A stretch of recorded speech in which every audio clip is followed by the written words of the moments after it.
Let's jump into your career a little bit there, Bugsy. Obviously, Matt Nasty mentioned you being drafted to Pittsburgh from Pittsburgh, which is must have been a pretty cool experience. Maybe start there. I mean, what was that like?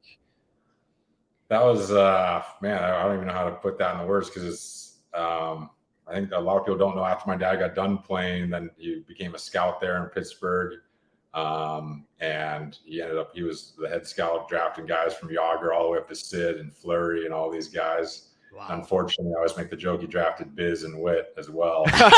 Yeah, right. they still actually in Murley too. All those that whole Yeah. crew of guys in the Army, and it all worked out for everybody. But honestly, I just remember being a kid around the dressing room in those days, and Yags was 18. Yet Trotz was in there. I just remember everyone just joking, having so much fun, pulling pranks on each other. And my dad played in Hartford. I remember Ron Francis throwing my brother into like the dirty laundry bin, and then he was like my favorite player coming back to Pittsburgh. But being in the rink and kind of seeing that side and in that old Civic Arena, I remember honestly rollerblading around, playing hide and go seek with Craig Patrick and his kids, and Eddie Johnson and his boy Joe are all the same age growing up there. So it was awesome. Our playground was at Civic Arena, and these seats are actually from that rink when they were tearing it.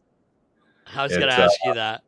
Yeah. So, I mean, in the early 90s, I remember, being a fan. I was 13 with the, Let's Go Pens and the Jaws posters, going crazy as a fan. And then there's even a picture of me, Mario, and my brother on the back of the bus on the way to the Stanley Cup, parade. Oh, wow. How cool is that? I mean, maybe that's why I never won the Stanley Cup. So I actually touched it back then. You cursed yourself. I never thought I'd make it to the NHL. My dad never put any pressure on it. He always asked after my games, did you have fun? I'm like, oh yeah. I was like, oh, what do you think about this? He's like, well, at the end of the day, it's about just really having fun. Because I think he thought there's no way you're going to make it, because chances are not good. There's so many more values to be taught. And him and my mom, it was kind of like, the janitor or the president of the school, they're all equal, and you should treat everyone the same. So that character has always kind of stuck with us. And I went on to say, and when I was about 15, my dad was like, you want to, try hockey and take it more seriously. You can go up to this camp. Herb Brooks and Chuck Rillo started there in Minnesota with JP Parisi, Minnesota hockey camps. And I went up there for 6 weeks, and I enjoyed every second, but I remember not even being able to walk upstairs or sitting on the toilet because you're jumping over tires.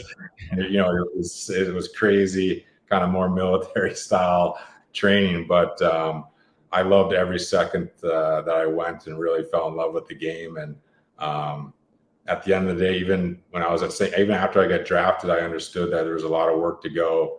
My dad would always say, look how many first rounders get drafted, right? And still don't pan out. So, I mean, that's just the beginning of the work, and just kind of put my time in. And when I was at school at St. Cloud, a few of my buddies signed contracts, and then I saw them play on TV, and I'm like, oh, geez, maybe I can play.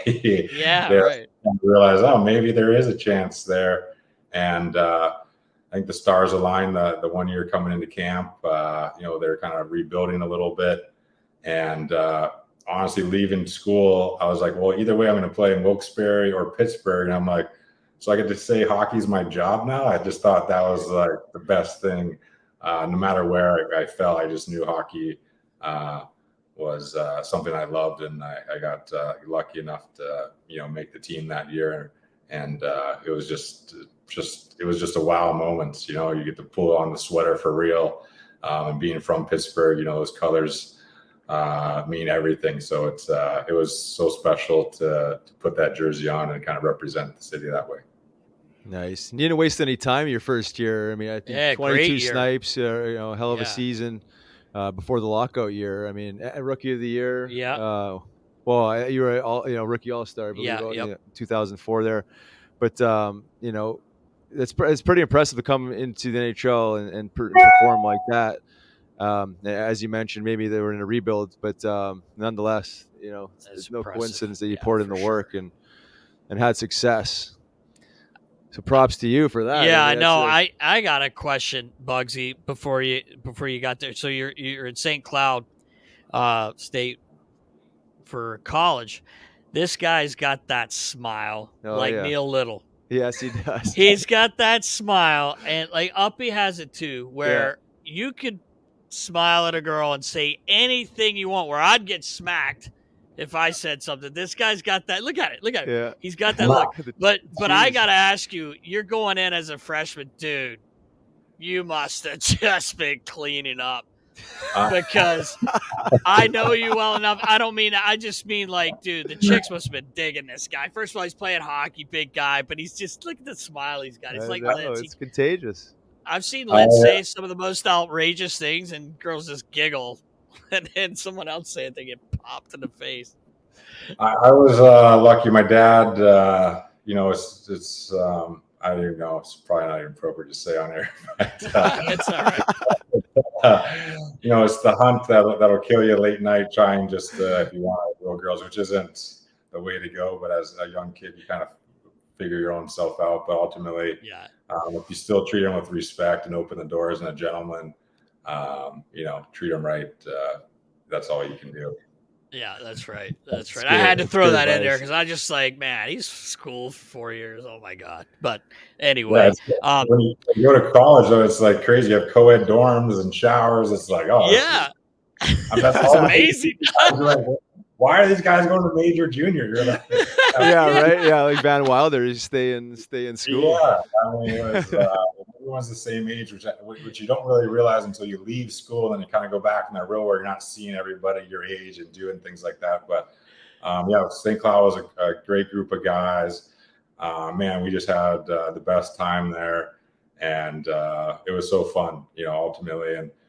And looking back, I remember choosing that school just because it was more of a blue collar school. The weight room was kind of a piece of shit compared to like the University of Minnesota or Michigan State, BC, BU. And I was like, Dad, look at all these, like Wisconsin, like they have nicer stuff than the Penguins. Like how? It was crazy. I remember going on those visits and realizing like, man, the Penguins just have this little, like character building as well. So. But yeah, St. Cloud was special, and same thing. It's all about the character there, that blue collar.